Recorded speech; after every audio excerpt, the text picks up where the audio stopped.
To create a resume using Overleaf, start by logging into your account on the Overleaf website, instead of clicking on a project, which can be time-consuming.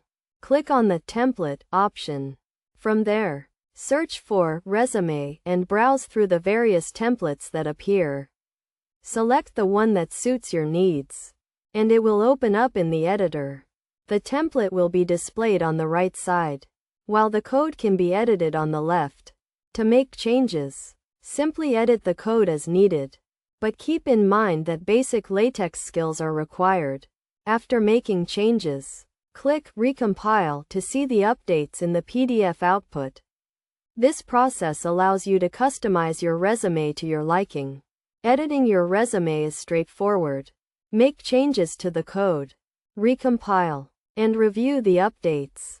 By following these steps, you can create a professional-looking resume using Overleaf.